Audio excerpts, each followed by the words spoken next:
Star verdict.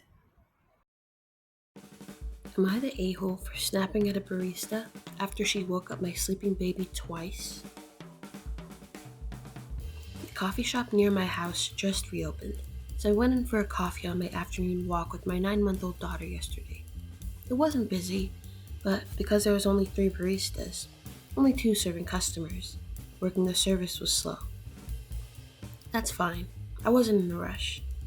But the second I walked in, I was struck by how loud their coffee grinder was. It wasn't just shut off in a few seconds though, but kept going and going, since the third barista was grinding a huge bag of coffee all at once. Within the first minute, my daughter wakes up and keeps screaming no matter how much I try to comfort her. After 5 minutes, I asked the barista if she could stop using the coffee grinder, as it's disturbing my baby, and she agrees and turns off the machine. While I'm waiting for my drink, I manage to get my daughter to start dozing again, until the barista turns on the grinder again, making my daughter cry all over again. At this point, I snap at the barista for turning it on when I'm still there, as you can clearly see that she has caused my daughter to cry again. The barista says she was doing something else with the grinder that was more urgent, but could she have really not waited until I left? Anyways, the other baristas were extremely cold to me and didn't even say anything when they gave me my drink. I emailed the manager when I got home explaining the situation, and today the manager replied and apologized for what happened. In return, I got a free gift card. I was telling my husband this thinking he would be excited about the gift card, but he doesn't think I should have emailed the manager at all, and that I overreacted. But the manager agrees that I was wronged here. Am I the a-hole? Top comments. You're the a-hole. The manager doesn't agree with you, he just gave you the good service speech and a gift card so you won't harm his business by whining about it. If your child is sleeping, it is not the rest of the world's responsibility to keep quiet. It's your responsibility to take your child someplace appropriate for sleeping, which is not the middle of a retail business. Agree 100%. I have 2 kids. If they fell asleep in public, I did not expect anyone to be quiet or stop their job. Having a kid does not give you special treatment. You're the a-hole. It's extreme entitlement to actually expect them to stop doing their work until she leaves. Also, who is taking a 9-month-old baby out while there is still a pandemic going on? So on top of being entitled, OP is severely silly, potentially risking their kid's life for coffee. Yes, all of this. OMG, such the a-hole. My son is 18 months old, and I don't leave the house with him unless we're going to play outside in our backyard or go for a walk around our neighborhood. I haven't even really been to the store. I'll shop online or send my husband, since I'm my son's primary caretaker, and stay home with him during the day anyway. I couldn't imagine taking him out at 9 months into a business. What the hell is wrong with OP? You're the a-hole. It's understandable that the noise bothered the OP and their baby. However, snapping at the barista was unnecessary. The OP could have communicated their frustration calmly with the barista, though the barista was under no obligation to stop everything that they were doing to accommodate the OP, and likely would have been disciplined by their boss and other customers for stopping their work. Emailing the manager and expecting compensation for a minor inconvenience was an overreaction on the OP's part. When you have small children, you have to take into consideration the locations that you're going to, and whether or not they will mesh with your child. Although OP wanted a coffee, entering a loud coffee house while their baby was sleeping might have meant that it would have been better for the OP to come back to get their coffee at a later time, either when the baby was awake or when the OP was alone. I slapped an entitled woman. Am I the a-hole? This was a few years ago, and I was really young. I can understand that back then I was an irrational boy. Back then I was an 11-year-old male, and was with my mother and my younger brother, who I am very overprotective of. You see, that day my mother and my brother and I went on a day out in that well-known town in France. It was July and was pretty hot for a mountainous area. I could see everyone was pretty frustrated.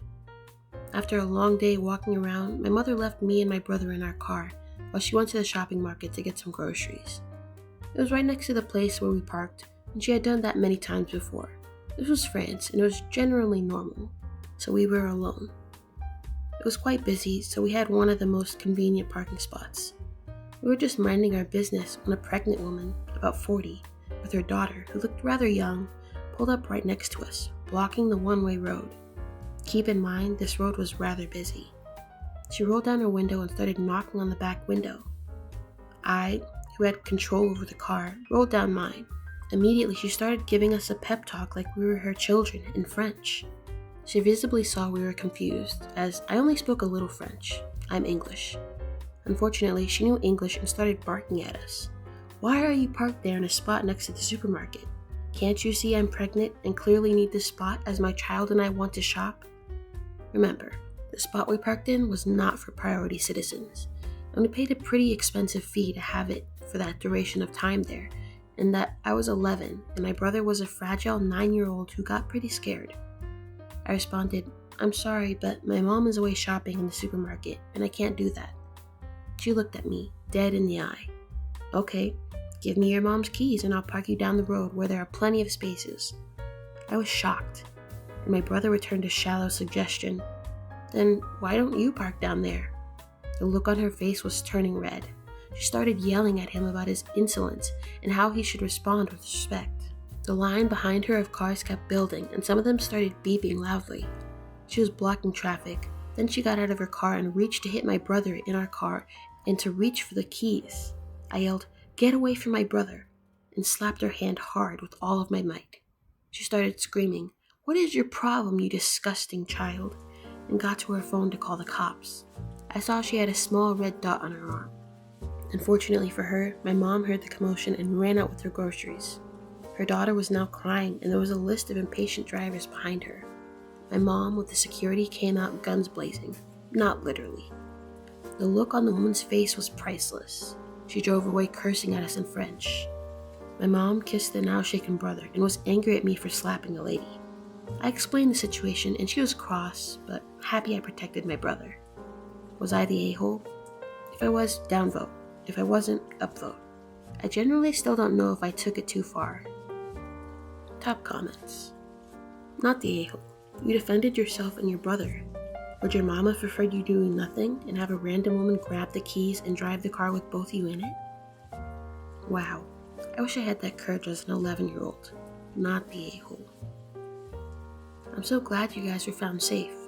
Human trafficking is horrifying, more so when it involves children. When I was 11, we visited my gran in Toronto. She lived on the corner of Jane and Finch, a notoriously violent area. I wanted to go across the street to buy a popsicle. Just as I got across Jane Street, a car pulled up and asked me how much I cost. I had pigtails, ribbons, and probably my Holly Hobby t-shirt on. I looked 8, and he wanted to know how much I cost. I was terrified. Ran into the shop and told the storekeeper. He made me stay inside and managed to find my gran's phone number and called my father to come get me. Early 80s. Thank the Lord for phone books. After that, for the rest of our holiday, I wasn't allowed outside alone. You can't be too careful in the world today. For a woman or a girl, it can be disgusting or downright terrifying. And honestly, it has always been that way. Just ignored. You want kids to feel safe, but also to be safe. What you want and what you need are two different things. I had a coworker who was a child. Her father was in Vice in Cincinnati.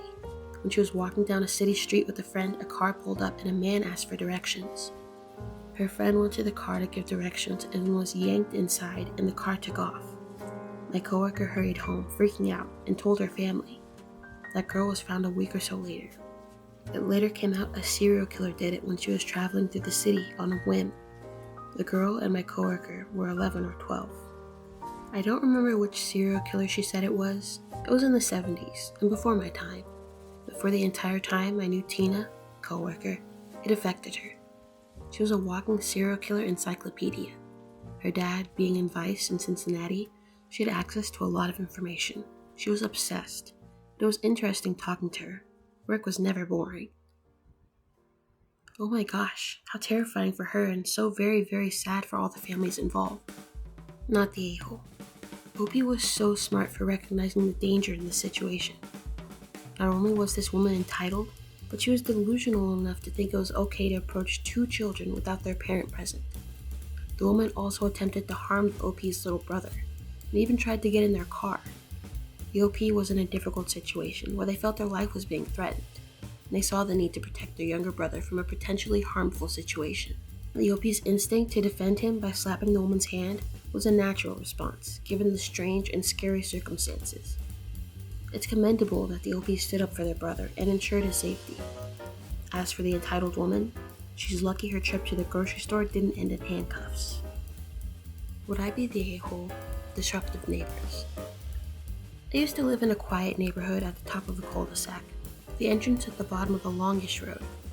The neighborhood started changing as more families were moving in with kids, and I didn't really notice this until COVID happened and the kids were a lot older. Easily 6 families or more, with 3 in each household. Now, during the past year, the noise hasn't stopped, and worse, the kids' toys are left all over the street, not just on the pathway, but blocking gateways on the road and on the side of the curb, taking up car parking spaces. I had a neighbor that I was friendly with tell me to watch out for the kids' bikes as he was driving off. Someone driving telling the pedestrian to watch out for the bikes didn't sit well with me. The items wouldn't just be left there for a few hours while they were playing outside. It would be left there until the end of the next day or longer. I once counted 10 bikes, 3 footballs, and one of those yellow car things walking past. This would honestly be an average list. It's becoming a tripping hazard. I decided to go to the first parents I saw. There only happened to be one talking to someone at the time, and told them to start telling the parents to clean up after themselves when they see them, or put it into the group chat that they have amongst themselves, to start at least putting the kids' bikes into their own gardens. She looked at me as if I had 3 heads, and I went off about the rest of my day. I'm not the only person to have a problem with these entitled parents. Eventually the word got around to start putting the kids' toys away, and I started to rarely see any. However, every now and then, you would see bikes still being left not on the side of the path or hung up on the wall, but in the middle of the pathway for more than 24 hours. I started to fling them into the closest house belonging to any of those families' gardens that I happened to be on, and nothing has ever been said. I have to say, I enjoy putting them into their bushes, flowers, and plants. Anything obvious that shows they didn't do it themselves, and or to try and make as much noise as possible to get the point across. One family started seeding new grass, as if I'm supposed to know that, and I flung a bike onto it. It was outside their house. I kind of see it as not my problem. Found out they have CCTV footage of me doing it. I still don't really care. I've only ever thrown items that I know the kids are outside playing every day, screaming their heads off from 6 a.m. to 11 p.m. and will never clean up after themselves. Am I the a-hole? Top comments. Everyone sucks here / you're the a-hole. Dude, they got their kids to cut way back on this. What you're doing is way worse than what these children are doing. What the heck? You're the a-hole. Based on what you've written, you told them what to do instead of having a collaborative conversation with them. Then they put their stuff away, but you take issue with it happening occasionally. Then you purposefully damage plants and gardens when putting their items back. And they're the entitled ones? You sound like a nightmare neighbor. Are these toys and bikes on your property? Info. Are any of the items ever left on your property? No. Half of it would be out in the middle of the road. I've seen parents watch people get out of their car and ignore them when they have to move items to get past. And the same on the public walkway. I'm going to go with everyone sucks here. Families certainly should be more careful about leaving their kids' items in the road. But otherwise, I think you're just upset your neighborhood isn't quiet anymore. Look, kids exist. It's like they can't win. People complain they're using screens too much, but complain when they're outside playing too much, like you're doing. It's not weird for families to leave their kids' bikes, footballs, etc. outside for the day. You're the a-hole. While it's understandable that the OP is a bit frustrated with the noise and mess caused by the neighborhood kids, resorting to throwing their belongings into other people's properties is extremely immature and inappropriate. It's not the OP's place to take matters into their own hands in such a confrontational and disruptive way. It's important to address concerns in a more respectful and civilized way, like discussing the issue with the parents. The fact that the OP thought it was okay to intentionally cause inconvenience and damage to their neighbors shows a lack of consideration for others and their property. It makes them much worse than the children, who are likely only leaving things out accidentally, with no intention to cause harm. Am I the a-hole for not adding my mom to my flight benefits? Long-time lurker here. I posted in the Entitled Parents subreddit that I wanted to know if I was the a-hole. Entitled Mom is mad I won't add her to my flight benefits. I'm 28 female. For more than half my life, she gave up being a parent to me, my brother, and sisters. She didn't teach us how to drive, didn't go to any extracurricular activities, or taught us girls about puberty and what to expect with our bodies.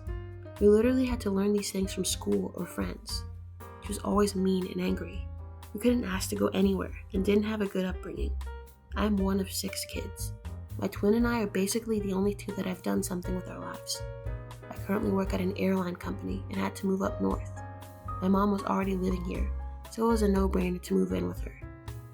She lied about her living situation, and I was forced to look for other accommodations. But now she's approved through Section 8 for a 2-bedroom apartment. The condition is she has to have a live-in aide to get the 2-bedroom, so I accepted to live with her. Otherwise, they would only put her in a 1-bedroom apartment. Now on to the situation. The airline I work for has strict rules when it comes to flight benefits. We were responsible for anyone who I put on my flight list. The least that can happen is I lose this privilege, and the worst that can happen is I get fired. Now I know my mom. She's a narcissistic a-hole. She's manipulative to get what she wants. She gets an attitude when she doesn't get her way.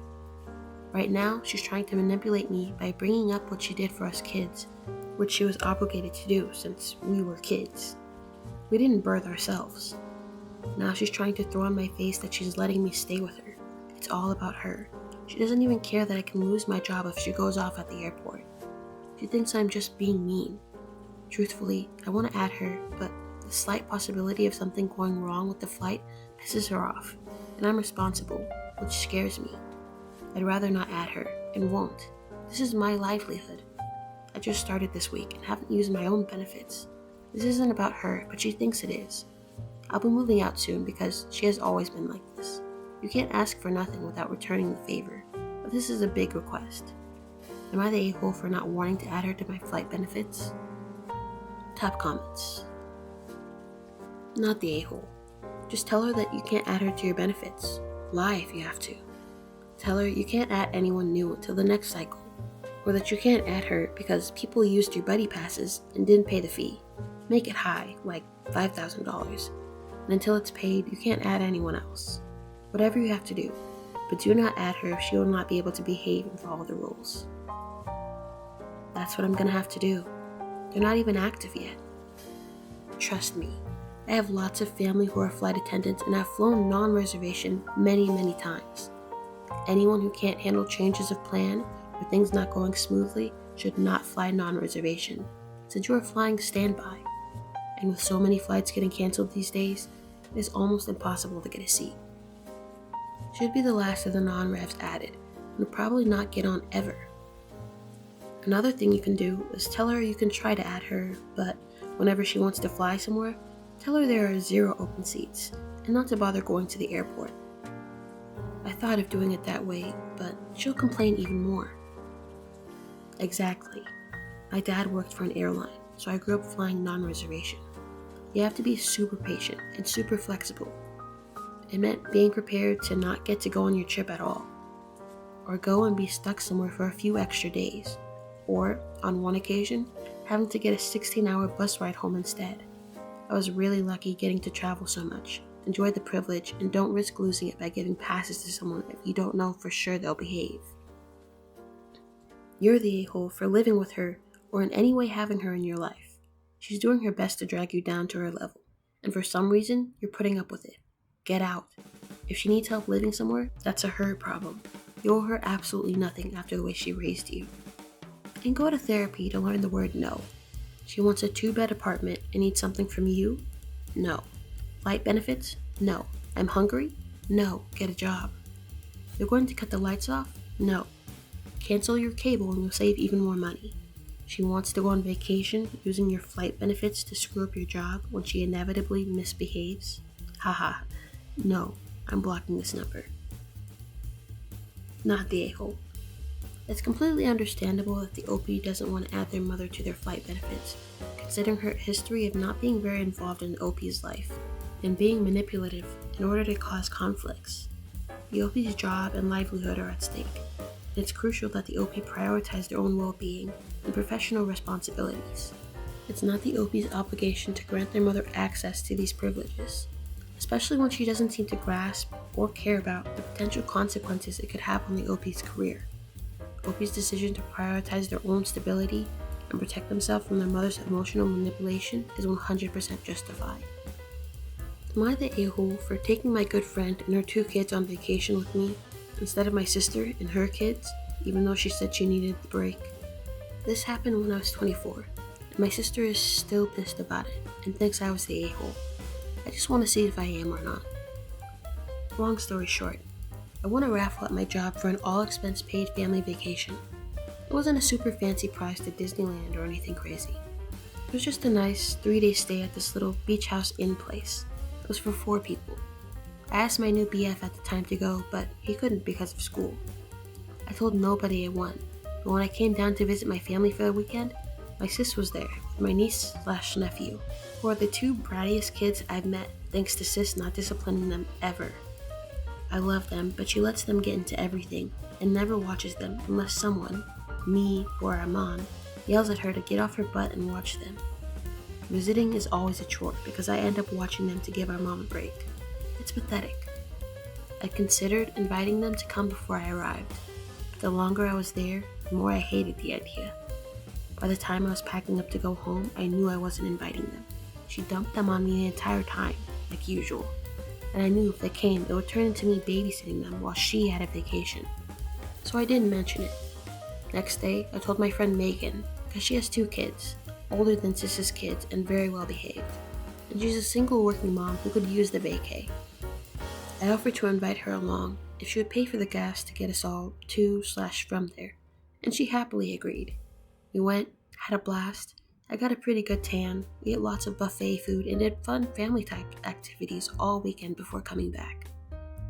I posted some pics I took. Nothing in your face, just a couple cute ones of me/us on the beach. When I got back, and before lunch even rolled around, Sis was blowing up my phone asking how the hell I could afford a vacation. I told her it was a raffle prize. She asked who won, and I said, me. She flipped out, demanding to know why I hadn't invited her. I was honest and said, because I didn't want to babysit her kids for my entire vacation.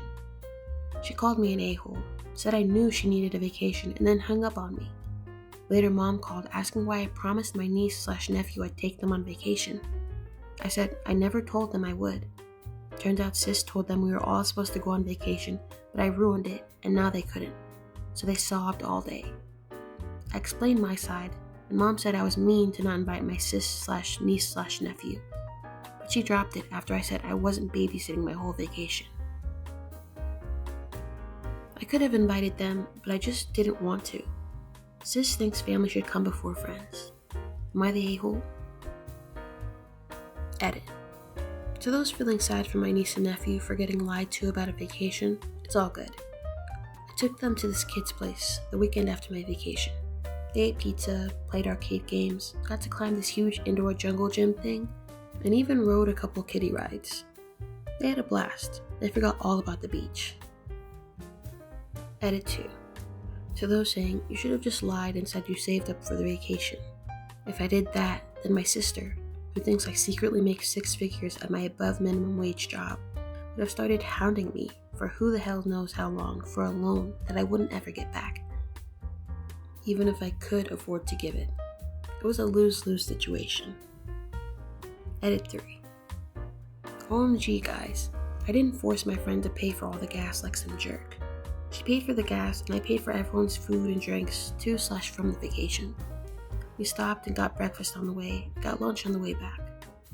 We took my car there since hers guzzles gas and mine doesn't. We each decided these things together. Edit 4.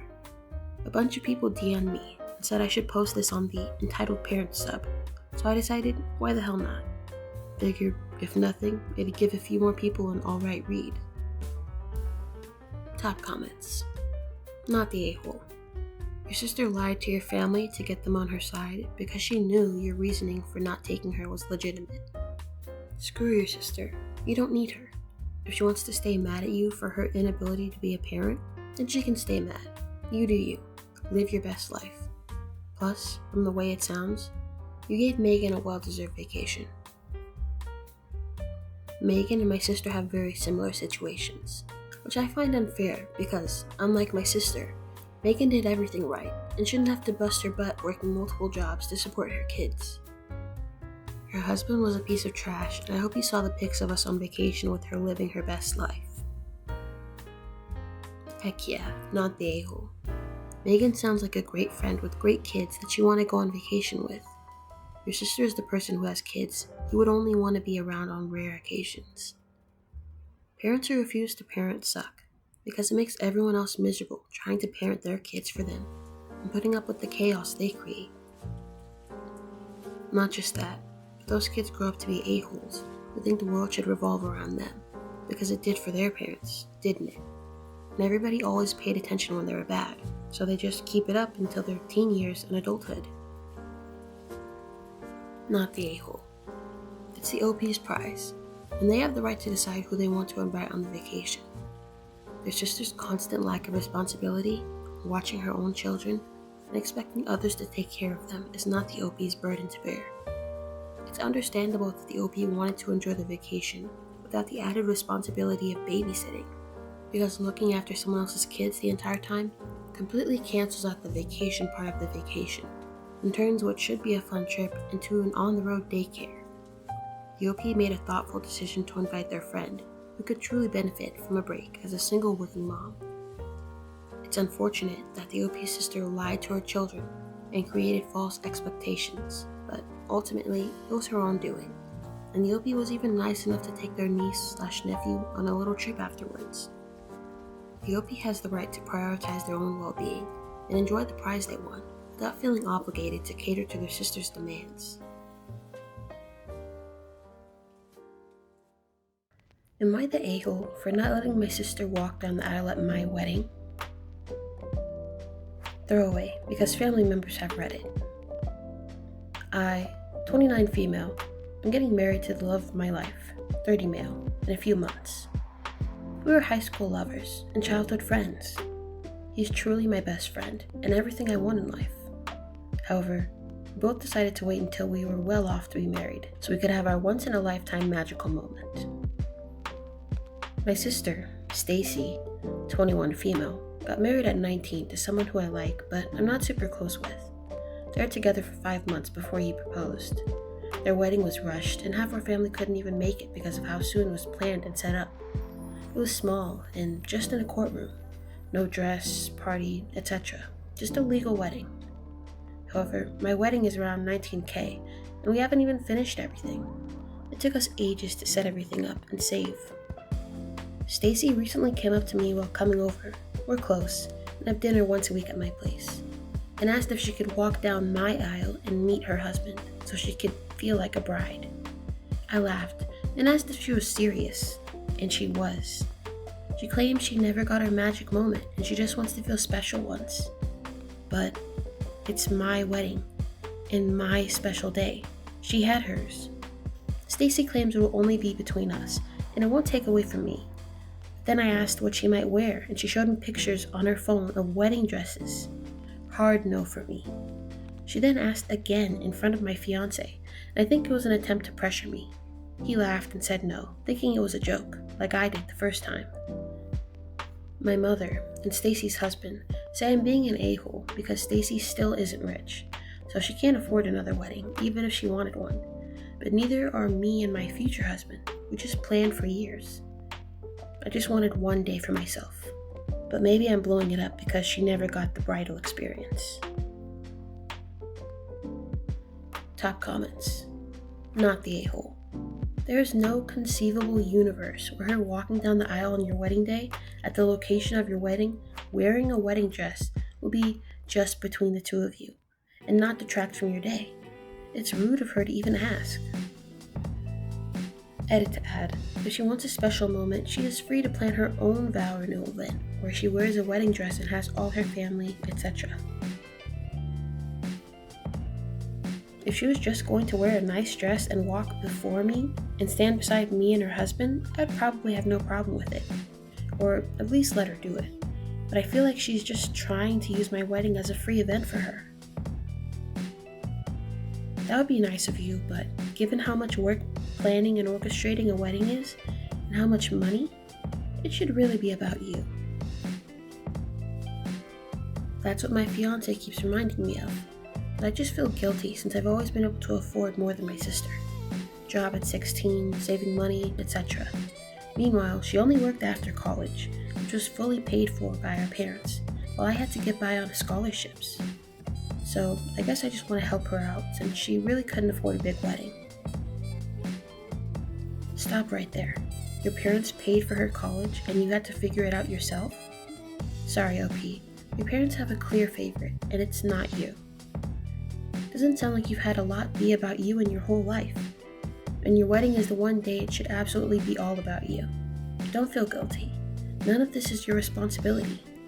She is free to have her own separate wedding if she wants a redo. It shouldn't be at your expense.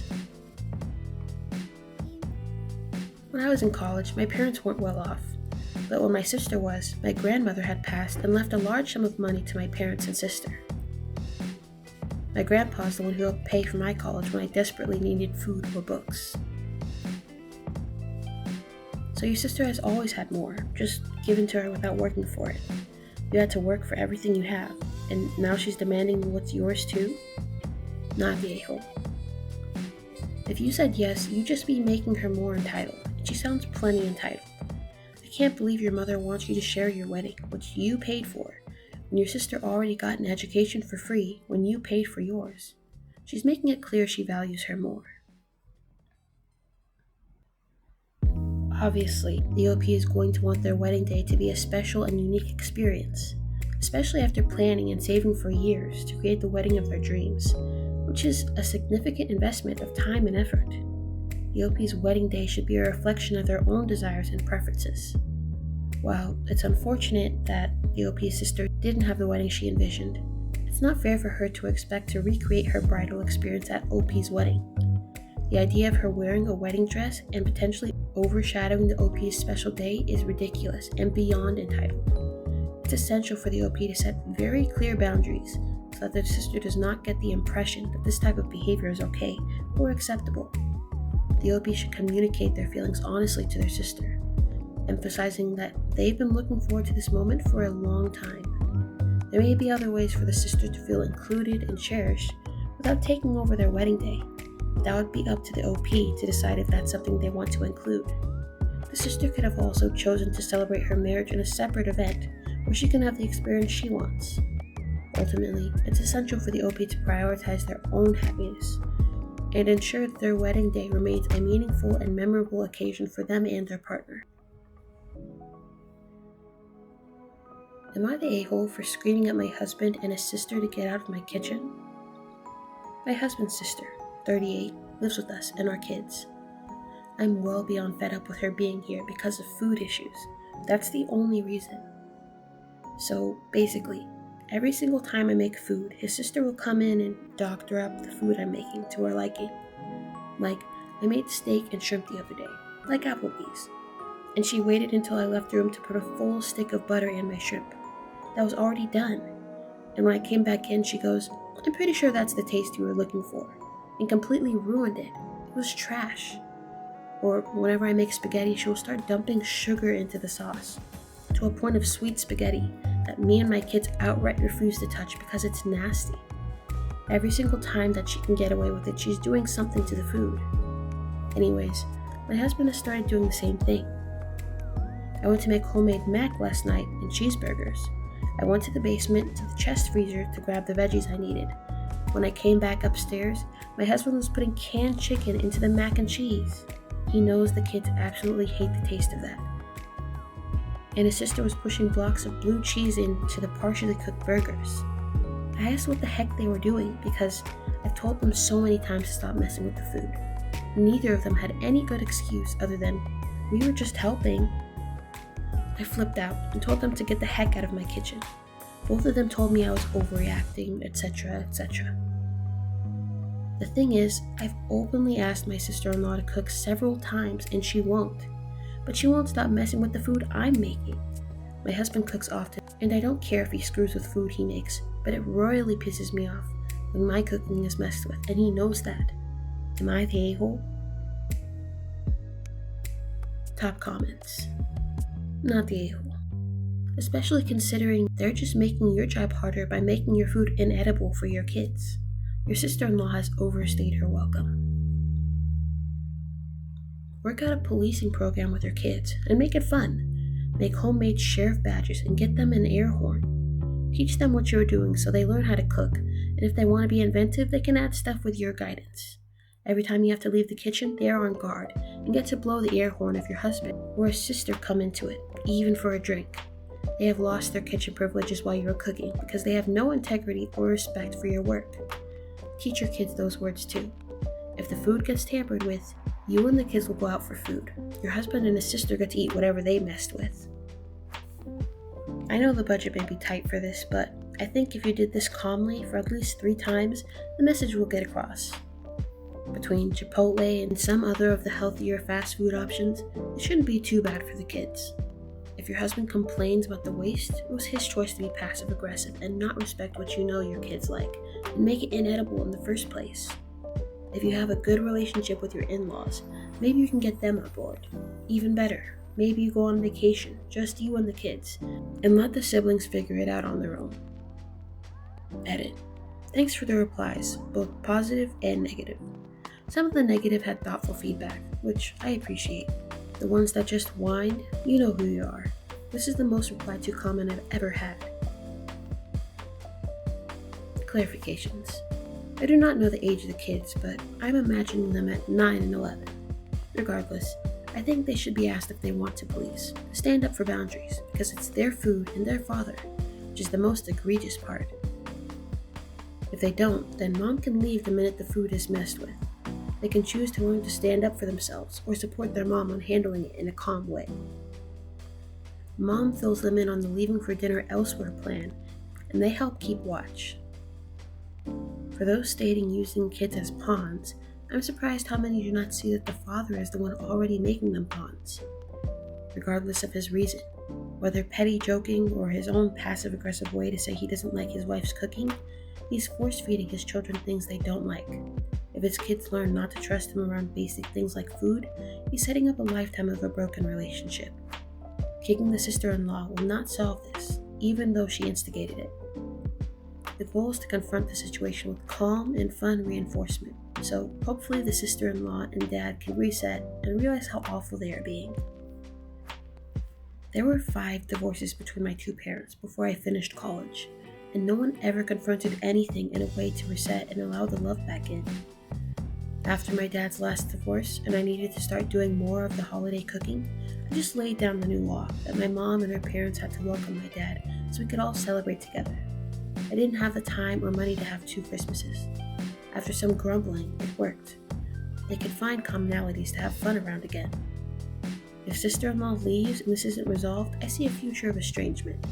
If dad can't pull his head out of his butt, and this type of behavior keeps going, he may lose his wife and kids. A marriage death by 1,000 cuts. Food thoughts. I worked in fine dining restaurants and love blue cheese on my burger, butter on my shrimp, but sneaking it in is completely disrespectful. I cannot imagine the butter it was swimming in after it had already been cooked/buttered. The 2 cups of sugar in the spaghetti sauce is absolutely disgusting. It reminds me of my friend's family, who are all over 300 pounds and very proud of their assortment of Bisquick-type foods and sugary meatballs they make when they entertain. Most of it is so sweet and bland I can't stand it. And my jerkiness. To another friend I said, if I'm going to be 300 pounds, I'll be eating imported cheeses, fancy meats, and things full of flavor. Not this Bisquick BS. I wish OP the best and hope for an update. Ooh, yes. Get the kids on kitchen patrol ASAP, especially the air horn. You're my kind of people. Please take this award. If hubs and sister-in-law mess with the food, OP and kids drop everything, leave the food in the kitchen, and walk out. No discussion. Not the a-hole. It sounds like a challenging situation to deal with. It's understandable that the OP's frustrated and upset about their sister-in-law and husband constantly altering the food they prepare. Cooking is a personal and creative process, and having someone constantly interfere with it can be annoying and discouraging. OP has every right to feel upset and express their concerns about how the husband and the sister-in-law's actions are affecting them in their cooking. The OP should let them know that they would prefer they respect the OP's cooking process and not make any changes without their consent. It might be helpful for OP to establish clear boundaries and communicate their expectations regarding the kitchen and food preparation. But if the sister-in-law refuses to help out by cooking and continues to insist on undermining the OP's cooking, more problems regarding boundaries may arise in the future. Finding a compromise or alternative solutions, such as designated nights for each family member to prepare meals, could help alleviate some of the tension and ensure that everyone's needs are met. Am I the a-hole for not letting my sister-in-law add my kids to the chore list? My sister-in-law lives in a fairly large 6-bedroom farmhouse on 10 acres. We are building a home across the street, and in the meantime, we have a camper parked in sister-in-law's property. The only time we go into her house is to use the bathroom or shower. We have electricity in the camper, but no running water. The rest of the time, we are across the street building, and our kids, 14 male, 12 female, 8 male, are with us helping. We pay sister-in-law $180 a week to park our camper there, which is campground prices. Late afternoon yesterday, my sister-in-law asked us to all come inside to talk, and she pulls up her chore list with my kids' names added to it. Things like laundry, dishes, cleaning the living room, sweeping, mopping, cleaning table and countertops, garbage, returnables, even helping cook meals we do not eat with them, etc. She said, "Does this work for you?" I won't let anyone clean the bathroom because I'm the only one who does it properly. I immediately said no. My kids don't even go in her house unless they are showering or taking a dump. So, if anything, I'd make them clean the bathroom, not the rest of the house that they don't use. I'm not going to be making them do chores to that extent for simply using the bathroom, after they've been helping us all day with building our home. My sister-in-law, who works all the time, says, "The kids are in here much more than that because all my snacks are gone, and I always come home to a trashed house, and I didn't before you guys started staying here." She's clearly not putting 2 and 2 together with the fact that her own daughter, 12, has had consistent friends over the past 2 weeks since school let out, and her husband, 46 male, does nothing to parent, which I brought to her attention. My kids don't eat her food at all. I've made a point to preach to my kids about minimizing our footprint here for this specific reason, her trying to blame my kids for their trashed house. My husband is saying that maybe I should just allow her to add the kids to 1 or 2 chores a week to keep his sister at bay, but I've refused. We pay to be here, and we do not go indoors at all unless it's for the bathroom, as I've stated. The kids are not going to be scrubbing her house top to bottom for using a restroom. And I have since told my husband we need to create an outhouse system on our property, so we don't have to go in there at all. He says I'm making things more difficult when, in reality, I'm protecting my kids from being used. Am I the a-hole? Top comments. Not the a-hole. Try to get, as soon as possible, a porta potty or similar system in your own yard. Did you have water in your yard running? Invest some bucks to install your own bathroom temporarily. It'll be worth every cent. It'll give you freedom and peace. We don't have the bathroom up and running as of yet, but the plumbing is already completed. Our toilet, shower, sinks, and countertops are all due to be delivered on Thursday. Honestly, set up a porta potty or camping potty tent for peeing. Go ahead and set up an outdoor shower in your place. It'll come in handy in the future, especially if your kids are big into being outdoors and getting "you are hosing off before you step foot into my house" dirty, like mine are. My thinking is, if your husband thinks the chores should be done to placate his sister, he should be the one doing them. Yep, don't put that on the kids. It makes sense that the OP is concerned about their children being assigned extensive chores by their sister-in-law, especially considering that the kids are primarily using her property for essential needs, like using the bathroom and showering. While it's reasonable for the sister-in-law to express her concerns about the state of her house, it seems unfair to attribute all the issues solely to the OP's children, especially if they are not consuming her snacks or utilizing her space beyond necessary. OP should, again, communicate with their sister-in-law that their children are not responsible for the state of her house.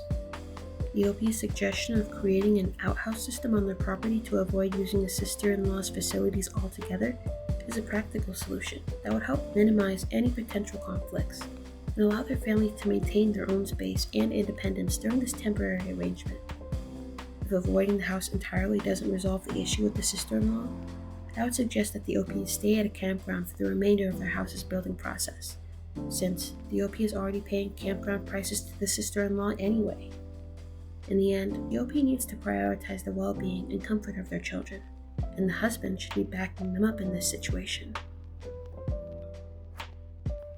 Am I the a-hole for telling my sister that no one cares about her child? My wife, Emily, gave birth to our lovely daughter 5 months ago, and she is just a joy. My niece, 10, Sophia, is a pretty successful child model. Since the age of 2, she's been on billboards, commercials, clothing advertisements, etc. She's done work for many well-known brands, and her career seems to blossom. My sister, Nina, is very proud, understandably, of her daughter. Every time Sophia books a gig, Nina immediately texts the entire family about her daughter. She'll subtly brag to us about how successful her daughter is, how she's paying for the water bill at 10 years, or how Sophia is the true star of the family. It can be annoying, but it's harmless for the most part. Since Emily and I gave birth, Nina has been making passive-aggressive comments about our daughter's looks. For example, when we shared a picture of our newborn daughter in the family group chat, Nina replied with, "Oh, she's beautiful, but not as pretty as my Sophia." Or when my mother made an offhand comment about how she already resembles my wife, Nina said, "Yeah, they share the same unique features." She was not saying unique in a kind way. These are only a few examples.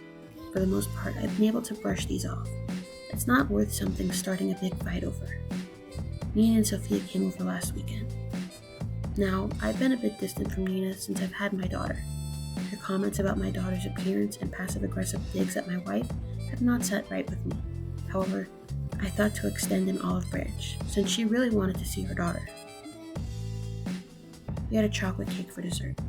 Sophia told us that she couldn't eat it because her mother, Nina, said to her that chocolate and refined sugars will give her pimples. Emily reassured her that it was nothing to worry about, and Nina immediately interjected and said, "Oh, she does, 'cause look at you, Emily." I was stunned. However, Emily gave me a look that told me to drop it, so I did. I hope that was the only backhanded comment of the afternoon. Nina spent the entire lunch talking about Sophia. She kept saying that Sophia was destined to be a star from birth, or that Nina was the better grandchild. The entire afternoon was uncomfortable, with Nina bragging about Sophia's accomplishment, and Sophia and I awkwardly following along. Emily mentioned how our daughter is beginning to sit up. Nina cuts in saying how our daughter could easily book a role, but her downside is that she's just an ugly baby. When we looked at her shocked, she complained that her daughter looked much better at that age and was already primed to be a star. Maybe I was extremely sleep deprived, but I yelled at Nina that I couldn't care less about Sophia and I want to enjoy my meal in peace. Nina was offended and left in a hurry, after cursing my wife and my child out. Emily says that I probably shouldn't have said that in front of Sophia. Repost for clarity.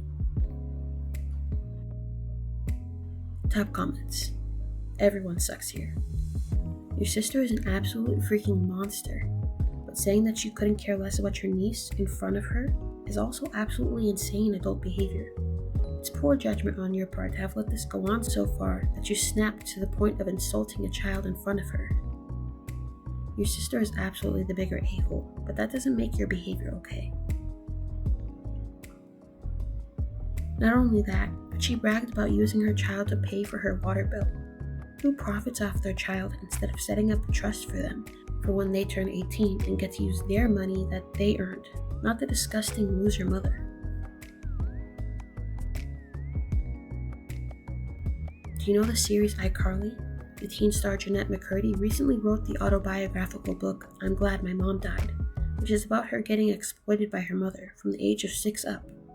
Her mom paid all the bills with Jeanette's acting money, and the girl didn't get any of it, because the mom didn't sign a certain thing that would have put part of the money into a fund. She also made her daughter develop an eating disorder, and she was anorexic and bulimic for many years. It's so common, and I'm really sorry and worried for Sophia because her mom is living through her and making her pay for the bills. Sophia will probably not see any of it and will even keep getting exploited. This stuff needs to stop, honestly. I hate seeing kids modeling or acting regularly. It's usually not healthy. I commented about the same book. Those poor child actors/models. Being pushed into that industry by attention-seeking parents should be considered a form of punishable abuse. Edit. And we all know the restriction on eating cake is not about pimples. It's obvious that the OP has reached a breaking point after enduring their sister's constant passive-aggressive comments about their daughter's appearance and her incessant bragging about her own child. However, the OP was completely in the wrong for making hurtful statements towards their niece. Aiming insults at their sister's child, in this scenario, makes the OP just as bad for using the child to get under the skin of their sister. The OP could have protected their wife and daughter from the sister's hurtful remarks without throwing their niece under the bus. It might be a good idea to have a private conversation with their sister, expressing how her comments have been affecting the OP and their family. Let the sister know that, while they're happy for Sophia's success, it's important to celebrate both children's achievements without diminishing one or the other, and that it's essential to create a positive and supportive environment for both children. The person I'm worried most about in this situation is Sophia. No 10-year-old should be responsible for paying any household bills, and it's clear that Sophia's mother is pushing toxic beauty standards onto her very young and impressionable child. The OP should do what they can to lift their niece up, so she knows that she has someone in her corner. The OP should focus on prioritizing their wife and daughter's emotional well-being and addressing the issue directly in order to find a resolution moving forward. Am I the a-hole for correcting my half-sister about my parentage and saying that my mom's husband isn't my dad? I, 17 male, am the kid of divorced parents. I live with my mom, her husband Steve, and their daughter, Molly 5. My dad lives halfway across the country and is in no financial position to look after a kid, which is why my mom has full custody. In spite of that, my dad and I are really close. We have daily video calls and send each other cards and presents on holidays and birthdays. And if it was feasible, I would totally rather live with him. That is all to say, I don't need another father figure to take his place. Anyway, the other day, Molly referred to Steve as me and my name's Daddy, and I corrected her that he's her daddy, not mine. Molly looked dismayed and asked me what I meant and said, "Does that mean you're not my brother?" I explained to her that I have a different dad and that her dad is my mom's husband. That doesn't mean he's my dad. I reassured her that I'm still her brother and I love her and yada yada. Steve shot me a death glare and my mom just looked sad. Molly seemed to accept my answer and we carried on with what we were doing. Later, my mom took me aside and told me she was sad that I hadn't accepted Steve yet and called me petty and cruel for pushing your issues on a little kid. She said that, like it or not, Steve is her husband, so that makes him my father figure, and that I need to find room in my heart for both of your dads. I told her that Steve is not, and never will be, my dad, and told her that just because you hate my real dad doesn't mean I have to throw him away like you did. I was worried I would lose my temper even more than I already had, and left the situation to cool off. In the time since, Molly has been asking me incessant questions about my dad and why my mom left him. She slept with her gym buddy, but I'm not going to tell Molly that until she's older. For now, the story is that my mom just fell out of love with my dad. Steve has been avoiding me like the plague and being passive-aggressive when we have to interact. And my mom has been bugging me to apologize to him.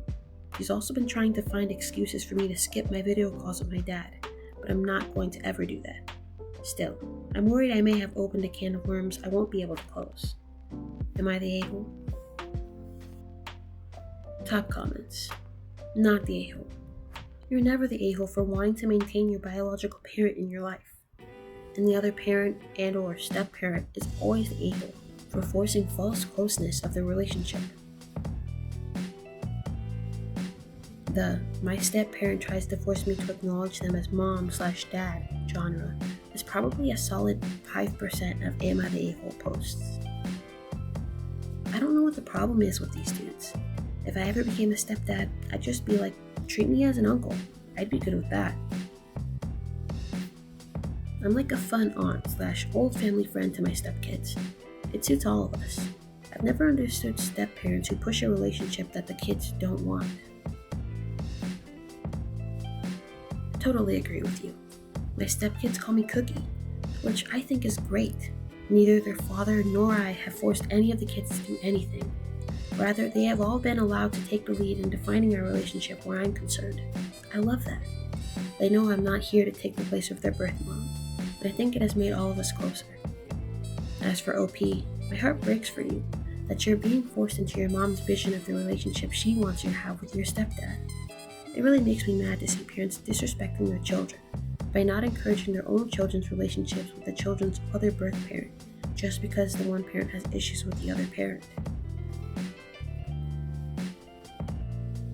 It's clear that the OP deeply cares about their relationship with their dad, and has a strong bond with him, despite the distance. And it makes sense that the OP corrected their younger sister, because it's important to clarify family relationships. Still, it seems that the OP's mom and stepfather may have different expectations regarding their acceptance of him as a father figure. OP's parents need to remember that the OP's emotions and experiences are valid. While OP's mom may want them to embrace their stepfather, it's important for her to understand that OP's connection with their biological dad is separate and meaningful to them. It's not fair for her to ask the OP to replace or disregard that relationship. It might be helpful for the OP to have an open conversation with their mom to express their feelings and perspective, even if it means discussing difficult topics. The OP has to reiterate that their bond with their dad is a significant part of their life. Hopefully, the mom will put her own personal feelings aside and listen to what the OP has to say. Am I the a-hole for kicking my mother-in-law out of the room for trying to change my baby's name? I, 29 female, gave birth to my son last week. My husband, 32 male, and I agreed to name my son after my father. My father passed away when I was 14, and we were very close. His middle name is named after my husband's grandfather. My mother-in-law is very opinionated about everything. She has been giving us her opinion on everything for our son. The day I was due, I only wanted my husband there. He drove me to the hospital, and my mother-in-law walks into the room and starts babbling on about the baby's name, feeding schedules. I kept it together as best as I could.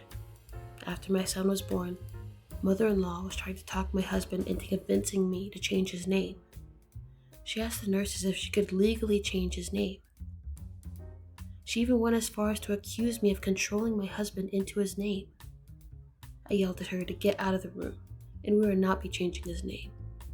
She left and has been telling family members a different story. My husband has been sticking up for me and told her that nothing will be changed. If she continues, we'll be cutting her off from seeing her grandson. Now, most of her side of the family are calling me names and demanding I apologize to mother-in-law. She has texted me a few times calling me an a-hole. Am I the a-hole for kicking her out? Top comments. Not the a-hole. And I would tell her this: you have one chance. You stop this madness now, you apologize for your behavior, and you tell everyone else to back off. Or this is literally the last you will ever hear from us, and you will never see this child again. You are not the parent, you do not have a say, and until you submit and accept this, there is nothing here for you. This is good advice, but have her son / your husband do it. She'll see he stands with you. Your family's presence is your leverage, and she has to earn it back. Enjoy your new baby.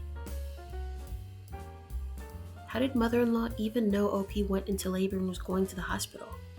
It seems obvious that her husband told mother-in-law, and then didn't manage her in any way. OP is obviously not the a-hole, but I'm side-eyeing her husband, at least a little right now. In a normal family, I'd expect the soon-to-be new father to let his mother know that the new grandchild is about to be born. Though, it's understandable if he doesn't have time to do so. And how is he supposed to manage her?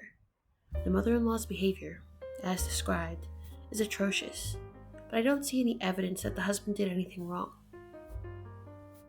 He absolutely should have told her to leave the moment she showed up. Not the a-hole. The OP is not in the wrong for asking their mother-in-law to leave the room and standing their ground regarding their son's name. Naming your child is a deeply personal decision, and it's clear that the OP and their husband chose a name that holds significant meaning for both of them. The OP's mother-in-law's intrusive behavior, attempting to convince them to change the name and accusing the OP of manipulation, was disrespectful and crossing boundaries. It's commendable that the OP's husband is supporting them by standing up to his mother. For the OP, cutting off contact with their mother-in-law, at least temporarily, may be necessary to establish healthy boundaries and protect their family's well-being. The negative reactions from other family members are unfortunate, but it's important that the OP prioritize their own happiness and the well-being of their immediate family. Am I the a-hole for lying to my mother-in-law about the gender of our baby after she promised to keep it a secret? I didn't really want a gender reveal party, but my husband's family made a big deal about it, so I agreed. My mother-in-law was convinced that I knew the gender and insisted I tell her. I totally didn't, and I told her that fact. She wore me down after a month of bothering me about it. She begged me and promised that she wouldn't tell anyone. This was all on text. I told her it was a girl. I figured it was a 50-50 chance and would get her off my back. Well, she lied. When we cut the cake to reveal a blue inside, there was a really awkward silence. She had told literally all of the guests from her side of the family so they could bring appropriate gifts. My friends and family quickly gathered around to congratulate us on our son. She came over and hissed at me that I made her look stupid. I reminded her that she had promised not to tell anyone. She said she had never promised, so I showed her our text conversation. Some of her family were right there when I did that, so they heard her admit she lied and had never intended to keep that promise. She said that it was a jerk move and that I only did it to embarrass her. I again reminded her that I had told her on multiple occasions that I did not know the gender. My husband wants me to apologize to keep the peace. I probably will, but I don't think I was an a-hole like she seems to think. Top comments. Not the a-hole. She embarrassed herself. I'm sorry you embarrassed yourself by lying is about the only apology I'd be willing to give. Edit. Oh my god, thanks for the rewards. Oh, I second this. This is the only proper apology for this situation. I'm sorry I trusted you to keep this between us. I'm sorry for thinking you could act like an adult. I'm sorry you can't be trusted with news and will be finding things out through social media. Not the a-hole. The OP is not in the wrong for feeling frustrated and disappointed with their mother-in-law's actions. They clearly communicated to their mother-in-law that they did not know the gender of their baby. However, she persistently got on the OP's back, begging for information until the OP reluctantly provided an answer. The OP even had proof showing that she had promised not to disclose the information. It was her betrayal of that promise and subsequent lies that caused the awkward situation at the gender reveal party. The OP's mother-in-law's attempts to shift the blame onto them and accuse the OP of intentionally embarrassing them is both unfair and unreasonable. Even more disappointing is that the OP's husband is siding with his mother and is putting it on the OP to apologize and resolve the issue. I would not blame the OP for wanting space from their mother-in-law and for having a discussion with their husband about being more supportive and standing up for them. Am I the a-hole for not wanting my mother-in-law to be with my baby without me around? My mother-in-law and I have a strained relationship. There's always been some tension, but it got worse around 7 months pregnant, and she, my brother-in-law, and my sister-in-law moved in with my husband and I for a few months while their new home was being built. I had a very emotional pregnancy and was very overwhelmed with having a full house while preparing for the arrival of our first child. My mother-in-law also was a bit overbearing with her unborn, saying she was her baby, wanting a full nursery at her new house and making plans to keep the baby overnight as a newborn, which she never discussed doing.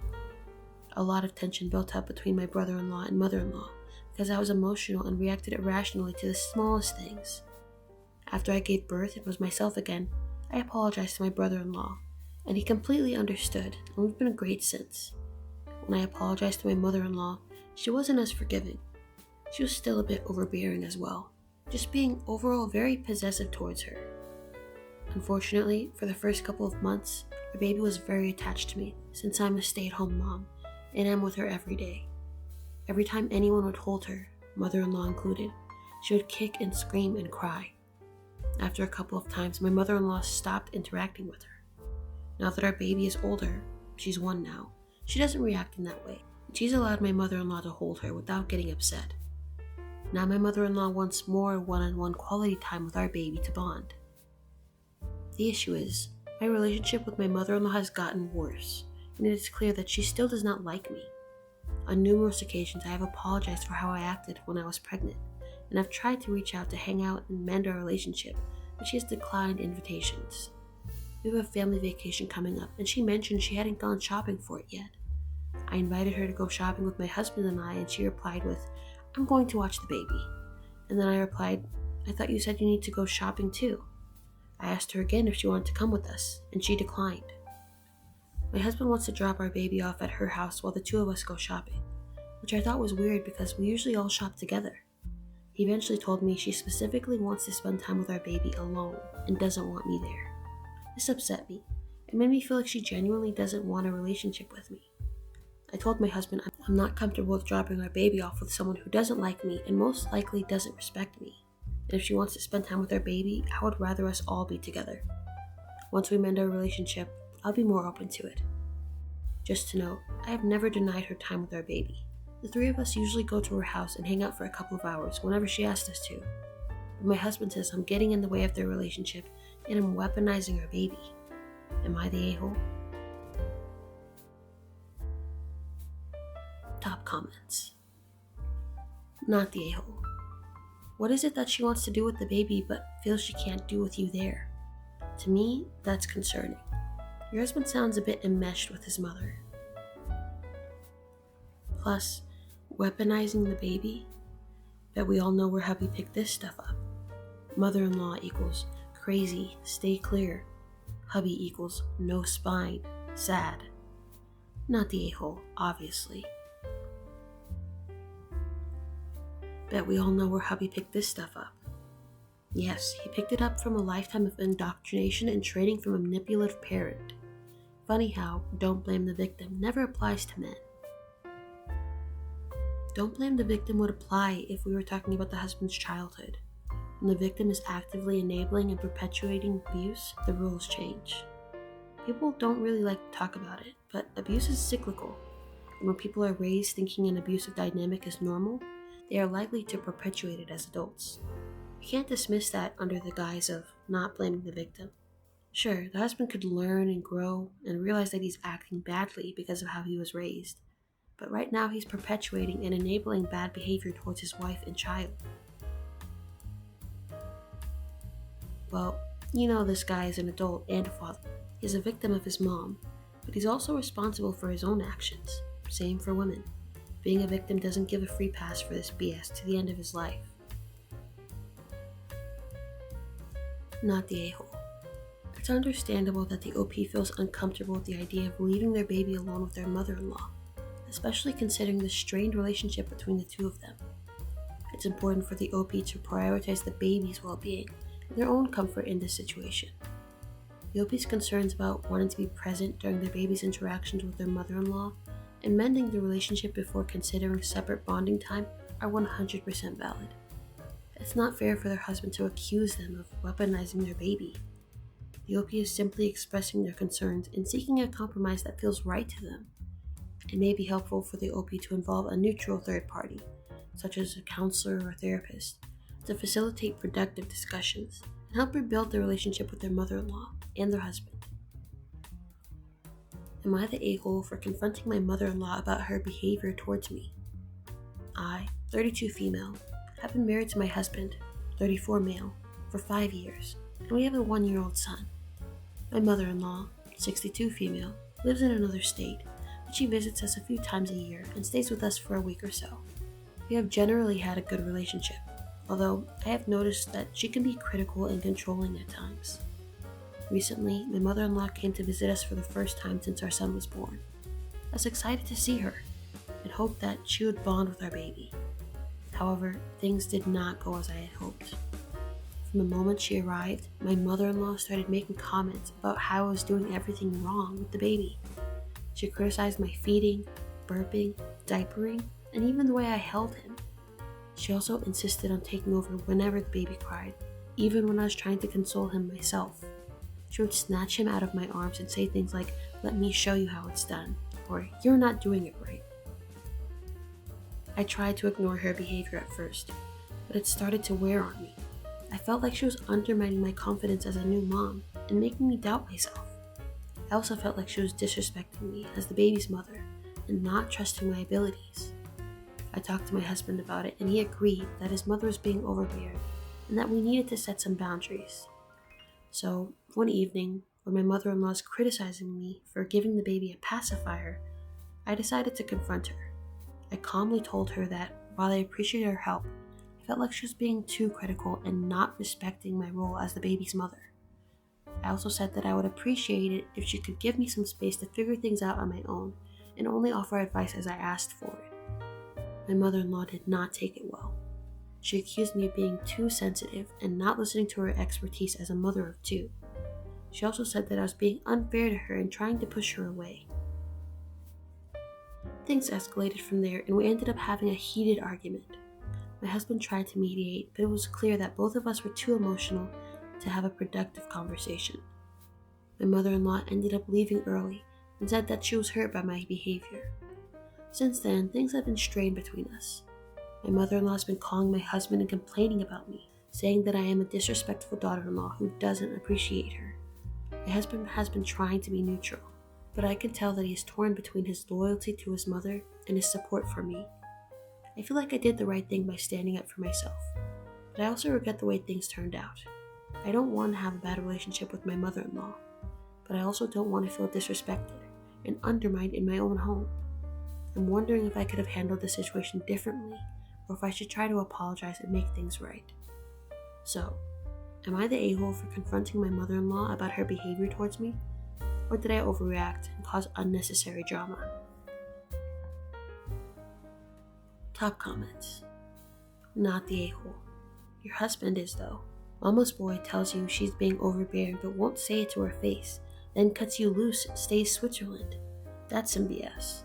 Tell him he needs to pick a team, and it better be team wife if he wants a kid number 2. Stick to your boundaries. She sounds like a monster-in-law. Mother-in-law is an a-hole, but husband is an even bigger one. He should have been the one to shut her down and set boundaries. And when mother-in-law argued, he should have told her she can be kind and supportive or she can leave. OP, have your husband read your post in these comments. He needs a wake-up call. Totally agree. OP's husband needs to give up this neutrality BS and back his wife in this situation. Perfect. The baby is one. Mom certainly has been doing things right. Things have changed since mother-in-law had her dear boy, although the umbilical cord doesn't seem to be fully severed. Your husband needs to have your back. He is the problem here. Not supporting you while agreeing she's overbearing and stepping on your toes is BS. He needs to pick a team. Now. The OP is not the a-hole in this situation. It's understandable that they reached a breaking point after enduring constant criticism and undermining from their mother-in-law. It was important for the OP to establish firm boundaries and assert their role as the baby's mother. It's unfortunate that the OP's mother-in-law did not respond well to being confronted and instead became extremely defensive. It's natural for the OP to have regrets about the way things unfolded, especially if they desire a better relationship with their mother-in-law.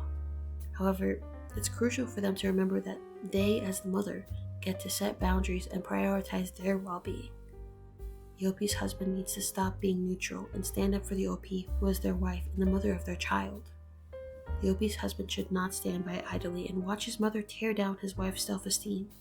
The OP and the husband would benefit from working together to set clear boundaries for the mother-in-law regarding their child. Am I the a-hole for demanding my mother-in-law take down a post she made on her social media? Background. I, female 27, lost my late husband, male 33, 3 years ago. He suffered from a chronic condition, and the majority of her time, 11 months, was spent at hospitals. We eventually got engaged and then married in one, but he passed away 3 weeks later.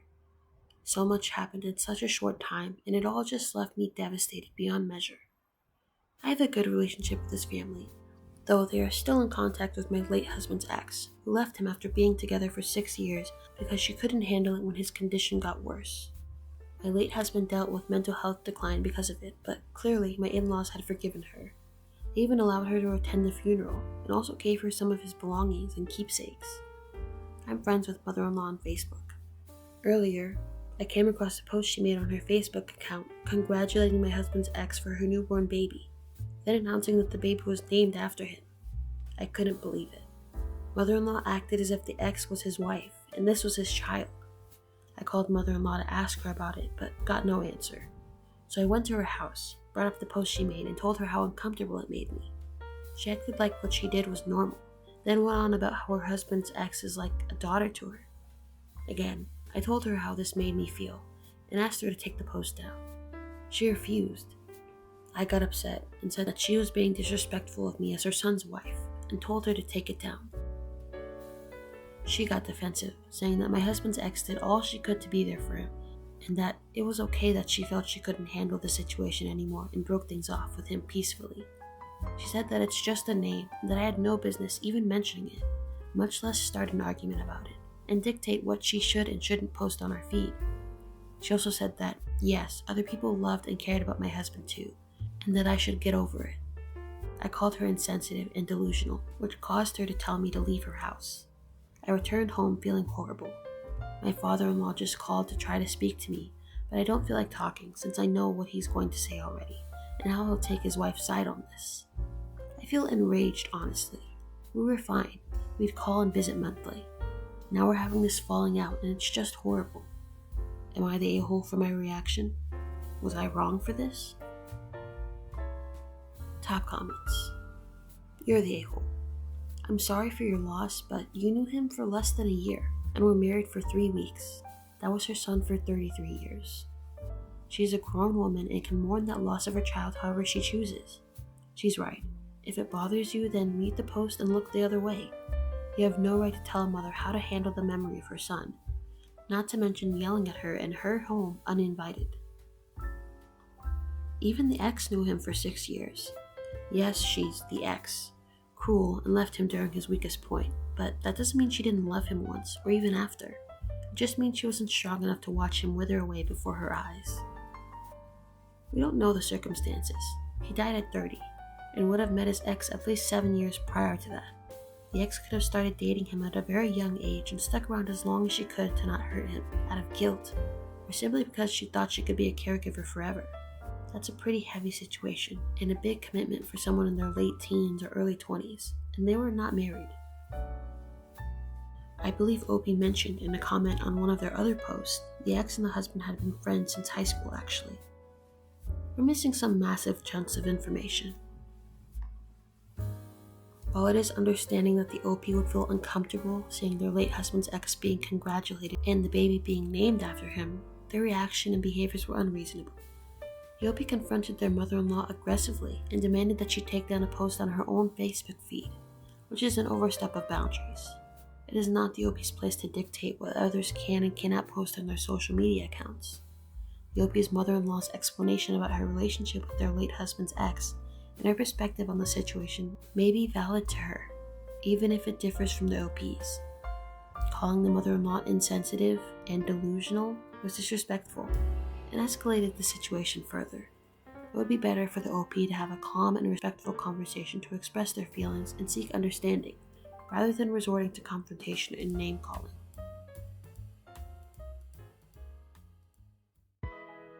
Am I the a-hole for prioritizing my daughter's school performance over her emotional well-being after her mother's death? I, 39 male, am feeling conflicted about a recent decision I made regarding my teenage daughter, 16 female, following the death of her mother. I can't help but wonder if I made a huge mistake. So I'm turning to you, Reddit, to pass the judgment on whether or not I'm the a-hole in this situation. Since my wife's passing, life has been tough for the both of us. Dealing with my own grief while trying to provide for her has been a challenge. My daughter has been extremely distraught, and I can see how much she's struggling emotionally. However, when she asked me for time off from school to process her grief, I ended up prioritizing her academic performance instead. I'll admit, I've always been a stickler for education, and my daughter is a bright student who excels in her studies, particularly math and science, which are very important, and I wouldn't want to jeopardize that. When she approached me, I couldn't help but think about how it would impact her grades and future prospects. I was concerned that missing school would lead to a drop in her academic performance and potentially hinder her chances of getting into a good college. Instead of allowing her to take some time off, I suggested that she continue attending school and told her that I believed that maintaining a routine and focusing on her education would provide stability and keep her on track. Apparently, my daughter was devastated by my decision. She accused me of not caring about her feelings and prioritizing her school performance over her emotional well-being. She believes that I'm being callous and unfeeling, dismissing her need for time to heal. So, Reddit, am I the a-hole for putting my daughter's school performance ahead of her emotional well-being, as she put it, after the death of her mother? I'm genuinely questioning if I have made the right decision and would appreciate your honest opinions. Thanks for reading. Top comments. You're the a-hole. She needed time to grieve. A couple weeks out of school won't ruin her academic results. I know this is hard and I'm sorry for your loss, but you need to stop being lazy. Get her teachers involved and make sure she can take the rest she deserves while staying on track with school. I'm sorry for your loss. You're the a-hole. She'll get into college even with taking a few weeks off. Focus on her long-term well-being and not the short-term academics. Yes, get her teachers and the school staff involved. Your daughter would also likely benefit from counseling or a support group. She's asking for help. Give it to her. You're the a-hole. I was a straight A student and my father died suddenly, less than a month before I graduated high school. I only took a week off at that time, and I am so thankful for the teachers that just let me take a letter off my final grade rather than turn in a final project/paper. However, with the fallout and everything that happened after, I really wished I'd taken the next year off to focus on my mental health. But I was convinced that smart kids didn't do that, and my mom was in no place to think about it for me. I failed out of my first year of a prestigious college, and then had to take the time to deal with the crisis of no longer being the good student, my whole identity, on top of my dad's death. Mental health is more important. You're the a-hole. Massive a-hole move. You absolutely should have given your daughter time off from school to process her grief. I know your wife died, but your daughter is a child, and her mother died. All the more reason to know that a break won't ruin her future. Have a heart, man. Opie's daughter reached out to them, expressing her need for time off, and Opie dismissed her. I understand that education is important, but losing a parent is a devastating loss, and the daughter needs time and space to process her grief. By prioritizing her academic performance over her emotional well-being, Opie is sending the message that her feelings aren't important. At this moment, her mental and emotional state should take precedence. In this situation, the OP should take time to reflect on their decision and apologize to their daughter by showing her that they care about her feelings and that they're there for her. Am I the a-hole for embarrassing my father by offering to stop telling my children that I love them? I call my kids boy, 15, and girl, 16. I love The Simpsons, and I always thought it was funny that Homer referred to Bart as boy, and Bart called him Homer. With my father, everything was yes sir, no sir. I also constantly tell my kids that I love them and am proud of them. For some reason, the name puts a wild hair at my dad's butt. He was over last weekend, and he was vociferous about how I'm hurting his grandchildren by not calling them by their names. I told him that my kids were happy and to leave it alone. He just wouldn't drop it, so I called my kids over to where we were talking, and I asked them if they wanted to be called by their names instead of boy and girl. I said, in return, they would have to call me sir, not daddy or dad. I said, I would accept father in emotional conversations, but that I would no longer remind them every day that I loved them and was proud of them. They both did, They were happy with the status quo. They know what my relationship with my father is like. My father got all pissed off and said that's not what he wanted at all. So I asked him how often he told my sisters and I he loved us, or was proud of our accomplishments, or just as people. He said it was a different time, that his father is worse than him. So I asked him if he thought my kids were happier than myself and my sisters growing up. I pointed out that my kids are happy. They're reasonably well adjusted. Now he's being pissy, and my mom says he is upset that I think he was a bad father. He wasn't. He was just emotionally distant. I hated it. My sisters both had some therapy to help them choose better men. They both fell in love with any guy who gave them attention. My daughter knows her worth and won't settle for anything but the best. My son has no problem hugging me and telling me or his mom about his life. They are teens. I know I don't know everything going on with them, but I'm doing my best to be there and give them the support I never had. My kids know they are loved. I don't just say it, I try my best to show it.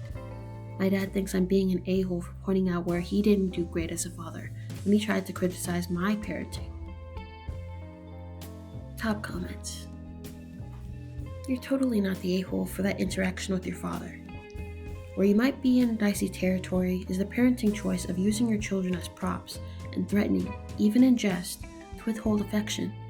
It sounds like you have a healthy parental bond, and your kids are old enough and know you weren't serious.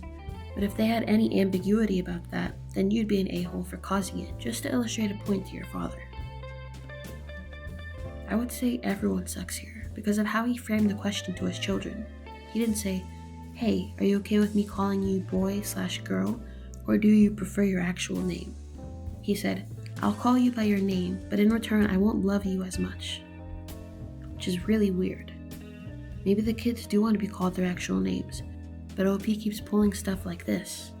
Even if he knows 100% they prefer being called boy/girl, OP is giving his kids an ultimatum where one side is, "I won't tell you I love you." It's pretty messed up. But he said they understand his relationship with his father. They're teenagers, not little kids. They understand sarcasm and jokes. It's not at all about whether they actually prefer being called that. They knew he wasn't asking the question for real. Do you really think he was asking them that in earnest? It wasn't a real question. It was a sarcastic question, made in jest to prove a point to his father. The kids understood that. At that age, I would have understood the sarcasm, but it would have still hurt. And then I would have felt like an idiot for feeling hurt because it's just sarcasm. I shouldn't be taking it so seriously. And then I would have spiraled into self-hate for being such a literal idiot who can't take a joke, while still feeling hurt over the comment. I just think not loving your kids isn't something you should joke about. To be fair, I do have a laundry list of diagnoses: anxiety, depression, autism, ADHD, but I didn't get diagnosed until I was an adult. If you've never taken kids to be evaluated, you don't know they don't have one of those, especially anxiety and depression, which are on the rise in young people. Anxiety and depression are silver-tongued liars, and a comment like, "If I start calling you by your name, I'll stop loving you," even if sarcastic, would give them the perfect fodder to torment me at night, because they wouldn't let go of the what if. What if it wasn't sarcasm? What if he meant it? And what if one or both of your kids did want to be called by their names and not boy or girl? I can guarantee you they now feel like they can't bring that up. My family is a deeply sarcastic one, and I used to not see a problem with it, but now I have trouble talking about my emotions because of various comments made over the years. Yeah, I'm definitely projecting, but I mostly wish my dad had checked in even once after a comment like that. And he does tell me he loves me lots. Just sometimes those comments hurt. So it might be worth it for OP to check in, just in case. You never know what's happening in someone's head. Better to make sure and find out it really is nothing, than to have something much worse brewing under the surface. The OP's dad needs to respect the OP's parenting choices. Calling your kids boy and girl might be a bit unconventional, but it's a harmless and lighthearted way for the OP to express love to their children. If OP's kids are fine with it and feel loved, that's what matters. However, I don't think it was necessary for the OP to involve their children in their argument with their father. Still, it's clear that OP is making an effort to be emotionally present for their children, unlike their father's distant approach. If OP's dad gets defensive when they point out his own shortcomings as a father, then he needs to take a good hard look at himself. The OP is doing their best to break the cycle and give their kids the support they never had. Am I the a-hole for kidnapping my baby, causing my husband to have a panic attack? I, 29 female, recently started working again after having my daughter, 4 months. Daycare is too expensive, so my husband, 35 male, reluctantly agreed to stay home. It's important to know that he's been unemployed since 2021. He receives benefits. It's also important to know that he's extremely lazy. He doesn't cook, clean, or help out in any way. I was nervous about leaving her alone with her father, but I had no choice. When I came back from work, she was clean and sleeping. The next few times I came home, he was either playing with her, feeding her, or out for a walk with her. I was happy. A few days ago, my neighbor told me that as soon as I leave, the baby cries, and she cries for hours. My neighbor said that she knocked on our door and he finally answered it. He was sleeping. I concluded that he sleeps all day and night. Before I come home, he pretends to care for her. I decided to take the day off work. I left home at my regular time, waited 30 minutes, and then went home. Sure enough, he was knocked out asleep with his stupid noise-canceling headphones on. I went to my daughter's room, scooped her up, and took her to my friend's house. I waited about 2 hours, and I finally called him to tell him that I was coming home early. He called me back saying that he can't find the baby. He told me that he was going to call the police. But before I did, I told him what I did. He called me an a-hole and a lot of other words too. When I got home, his mother was there, calming his nerves because he has a panic attack. She also called me an a-hole. My husband decided to sleep at her house. Family members are telling me that I'm a terrible person. I know that it was extreme, but I don't know if I would consider myself to be an a-hole. English isn't my native language. Sorry about the grammar. Top comments. Sleeping with noise-canceling headphones as the only adult in the home caring for a 4-month-old? Absolutely not the a-hole.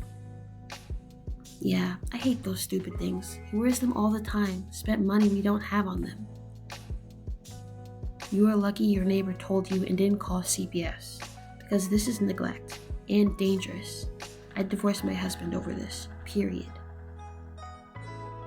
I'm not a fan of Reddit's frequent suggestions to divorce the dude, but in this case, I totally agree with it. He put your child in incredible danger. Well, generally, I think there are many valid reasons to get a divorce. If your significant other calls you names when undeserved, like trash or useless, it's divorce time. Neglect of a child is definitely another reason. I used to feel the same, but then I realized that the majority of people posting about their relationship are doing so because their partner is pretty much garbage. Most of the time, they really do need to leave. Am I the a-hole isn't the place you'll generally find stories about good relationships, so it kinda makes sense. Especially in this case, I'd tell dang husband to stay at his mom's permanently. File for sole custody, because he's a useless nitwit who can't look after their little one. He's a loser. So many people need permission and validation to leave the bad situation. OP's husband needs a serious wake-up call. It's clear that the husband is taking advantage of the situation and not pulling his weight as a parent or a partner. Sleeping all day while pretending to care for their daughter is not just lazy, it's neglectful. The fact that your neighbor had to intervene and that the husband didn't even realize their daughter was missing until they called him is absolutely ridiculous. Taking the day off to expose his negligence was a drastic move, but OP's actions were driven by genuine concern for their daughter's well-being. Calling you names and having a panic attack doesn't excuse his behavior or make you the a-hole. OP did what they had to do to protect their daughter. Now it's time for OP to have a serious conversation with their husband about his role as a parent and the changes that need to be made for the sake of their daughter's well-being. Am I the a-hole for forcing my daughter to gut a fish? I, 38, have 2 daughters, 13 and 10. They are wonderful, and when I was growing up, I had to learn a lot of life skills. My wife and I have been teaching them life skills such as cooking, cleaning, and car maintenance. My oldest is older, so she gets much more hands-on experience. This summer we went camping, and she had to make the fire and tent. Get the feel for it. We went fishing, but didn't catch anything. I went to port and I bought a few whole fish, not gutted. We live on the ocean. This is a life skill. It's common to buy whole fish. If she wants to eat fish, she needs to know how to gut them. I took it home and was going to teach her how to process a whole fish. I think this is important to do in understanding. It's a fish and she was grossed out, but I made her do it and then we cooked it. She went to my wife telling her I forced her to gut a fish. This resulting in an argument about forcing the kids to do stuff. But it's a life skill, and we force them to learn how to cook and do laundry, so I don't see the difference. She's mad at me, and so is my oldest. Top comments. You're the a-hole. I can cook, I can clean, I can do laundry, I can do many things, but not once in my more than 60 years on this earth have I needed to gut a fish. Unless you regularly catch your own fish, it is not an essential life skill. By all means, if she wants to know how to gut a fish, teach her. Forcing her makes you the a-hole. Edit. I'm getting a ridiculous number of replies saying, but it's so useful, as though that's a synonym for essential, and I'm tired of writing the same response to every one of them. Useful isn't the point. I know how to jump out of a freaking plane with a parachute on my back and land safely. That's a useful skill too. If you keep telling me how essential gutting fish is, I'm going to drag you to a plane and insist on teaching you the essential life skill of parachuting. Perfectly said. Maybe you should force her to dress a deer and wear the hide as clothing next. Hey, it's a life skill. Don't forget about tanning your own leather jacket and raccoon hat. It's a life skill to know not to push your child into something uncomfortable that isn't necessary. You're the a-hole. This comment nails it. This will sour her on fishing. If dad doesn't see the error in his ways, it'll also sour her on him. It's great that the OP is teaching their daughters important life skills, but forcing them to do something they find gross and uncomfortable isn't the best approach. While learning to cook, clean, and do laundry are valuable skills, gutting a fish isn't essential. It might be a step too far if it genuinely upsets their daughters. It's important for the OP to respect their children's boundaries and find a balance between teaching them life skills and considering their individual preferences. In my opinion, OP is in the wrong here. Instead of forcing their daughter, OP should have had a conversation with their daughter about her discomfort and found an alternative way to teach her about fish preparation. OP needs to apologize to their daughter and find a compromise that respects everyone's feelings. Am I the a-hole for leaving my husband at home while I spend the week at my brother's because of how he buys groceries? I've been in a committed relationship with my husband for 17 years, and overall, things have been great. We've had a few rough patches, but what's important to note is that while he earns more than me and is considered the main provider, I have a substantial trust fund that ensures we're financially stable. I work part-time as a teacher while attending university, earning less than him, and most of my income goes towards tuition. Our household income exceeds $200K annually, while the average in our area is below $50K. One ongoing issue we have is my husband's frugality. He likes to control my spending and have the final say on how he uses his earnings. It's worth mentioning that I've never used any of his income and have no intention to do so. However, the main point of contention between us is his frequent visits to food banks. Despite having more than enough food at home, he insists on going to food banks to save money. He intentionally looks disheveled and uses our beat-up car to blend in, even though he's never experienced food scarcity. I've explained to him the need for food donations in our community, even showing him social media posts from local food banks, but he remains indifferent. I suggested he volunteer or donate to gain first-hand experience, but he refuses. The unfortunate part is that since we're never short on food, most of what he brings home ends up getting thrown away. Today, I discovered our fridge filled with fresh produce and meat that clearly didn't come from our regular grocery store. When I confronted him, he admitted to going to a food bank after seeing a Facebook post about a donation of fresh food. People on social media were already asking if any was left, and there wasn't. I showed him these comments, but he brushed them off, claiming people should have gone earlier. Exhausted by this situation, I packed a bag and went to stay with my brother for the weekend, asking for space to think things over. My husband accuses me of overreacting, being vindictive, and threatens to go back to the food banks regardless of my feelings. His family is also messaging me, calling me an a-hole, and urging me to stop interfering with his choices. I turned off my phone, but now they're bombarding my brother with messages. Thankfully, he supports my decision and ignores them. All I want is to enjoy the rest of my week without being angry at my husband. Yes, I could let this go and not scold him, but the food he takes could have gone to people who truly need it. I'm not leaving my husband, but I need a few days away to gain some clarity. Am I wrong for wanting space? Top comments. Not the a-hole. This is completely unhinged.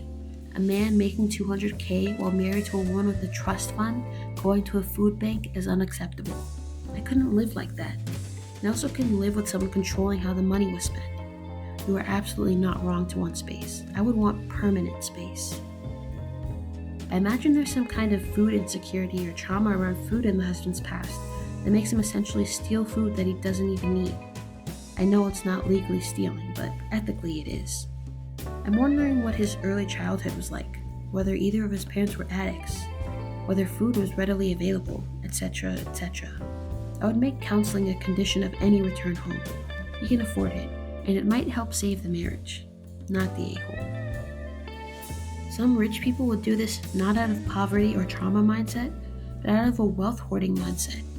They don't tip at restaurants and they always want a bargain. They see their frugality as the virtue that brings them wealth, and often perceive poor people as wasteful and therefore deserving of their poverty.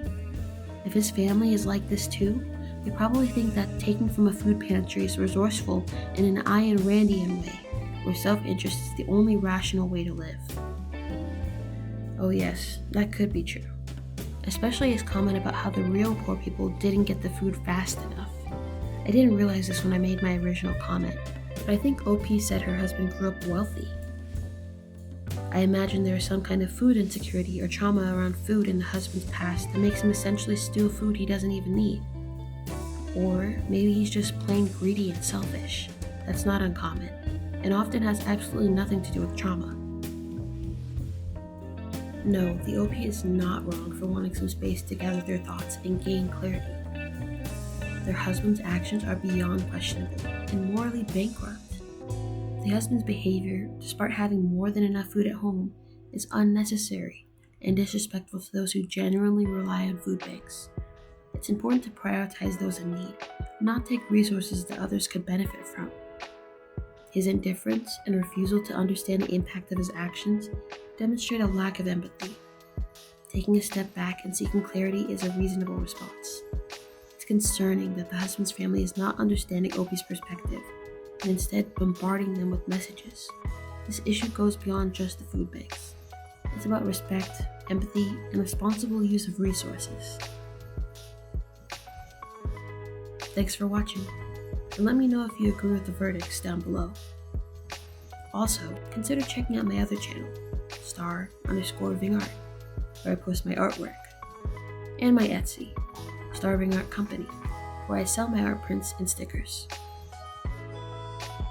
Bye.